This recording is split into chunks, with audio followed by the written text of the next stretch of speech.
Hola amigos de RPP, hoy nuestro invitado es el vocalista y miembro fundador de Rasmus, la banda finlandesa que se presentará este 18 de mayo en Lima. Lauri, bienvenida al Perú y bienvenida a RPP, ¿cómo estás? Esta es la tercera vez que vienen a Perú, sin embargo, esta será la primera vez que tengan un concierto como banda principal. ¿Cómo se sienten al respecto? ¿Cuáles son sus expectativas? Yeah, well, it's nice to come back for sure. We are very excited. I think last time was about 4 years ago. We know that we have a lot of fans there. People are writing in social media and very excited. And so are we. So it's going to be fantastic. When it's our own show, it's always different. And I actually like it more because it's really more like private and intimate in that way that people are there just for us or just there for them. And it's very cool that we can actually play also songs from the past, not only the most known hit songs. So we're going to play a longer show with also showing the past of the Rasmus, and I try to play a little bit something from every album. The Rasmus tiene casi 30 años como agrupación. Eru y tú son los miembros fundadores. ¿Cómo se sienten después de tanto tiempo juntos? ¿Imaginaron tener este éxito? It's really a long time. It's like a lifetime. Even before Rasmus, I was going to school with Eero, the bass player, when I was 10 years old, from the 3rd grade onwards. So we used to play in the band together when we were 10 years old. I used to play the drums and Eero played already bass. So we've had this friendship lasting for so many years. Like, it's incredible that our little hobby became a job and now we are able to tour around the world and continue this thing that is our passion. And I'm very grateful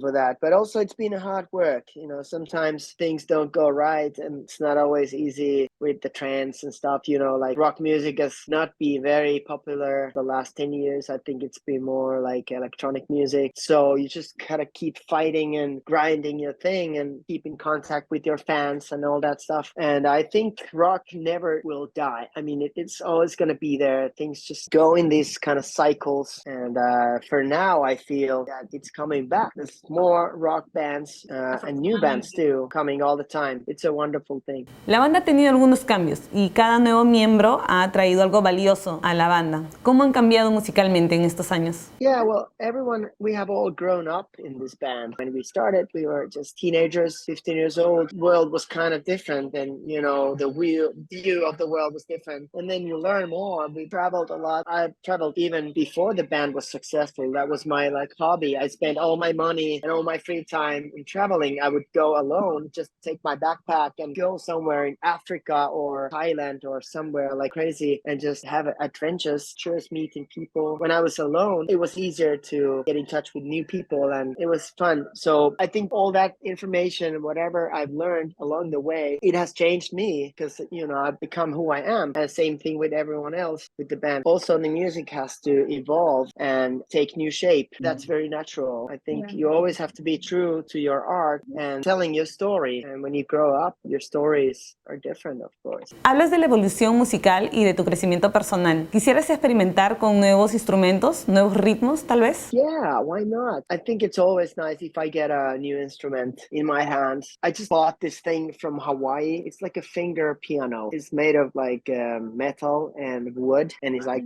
ding, dong, dong, dong, dong. It's very hard to play, but it makes really like soothing sounds, almost like when you go to sleep or something like that. I've been recording the sound and maybe I can use it in some song later. And, you know, so it's nice. And also I had from Hawaii, because I used to live there 3 years. I got a ukulele, this little guitar. I think it sounds too beachy though. It's too much fun for the Rasmus music. It's nice that, you know, whenever I get an instrument anywhere in my hand, I can kind of write a song or do something with it. Muchos artistas han reflejado sus vivencias durante la pandemia en su música. ¿Fue también su caso con Rise, su último álbum? With this album, it was very hard to put together. You know, we had all these difficulties along the way. It took us like 3 years to make it. And COVID happened in the middle of the process. We had to work differently from different countries, trying to put the album together on a laptop screen. And it was very hard, but we tried and we accomplished something. And then also guitarist Pauli, he left the band. That was like a terrible thing to happen to anyone in the middle of making the album. All these things, they are reflected on the album itself. myself, and they sort of became the album or the theme for it, you know. So in a way, I'm kind of grateful because we were able to write these great songs because we were suffering so much and overcoming these kind of hard times. And usually myself, I write my best songs when I'm sad and when I'm hurt, not when I'm happy and, you know, strong. For an artist, it was kind of a good time to be locked inside at home because he couldn't go outside and maybe just make more music.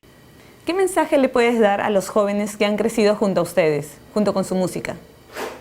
I think I'm always like the messenger of being different and being a little bit crazy, I think. I think also it's like an attitude for life. Like it's a mental state. I have my feathers in my hair. I put them on. I get my superpowers. And, you know, even though I'm getting old, I don't care, you know, what people say. I actually enjoy it. I think it's good, like to have a little humor and not be so serious about a lot of things in life. Even though I have my serious, I love this very dark music and melancholy, but also have this right side in me, which is like going out to the beach and going skateboarding in the sunshine and doing my garden stuff. I have like both sides in me. I'm just trying to bring that out as some kind of example. And I think some of the fans have discovered it. Maybe they got some ideas of my music. Maybe they got inspired. Maybe it helped them to overcome bad times in their lives and gave them some positive vibes. And then I think I've accomplished something that would be one of the greatest things what the musician can do.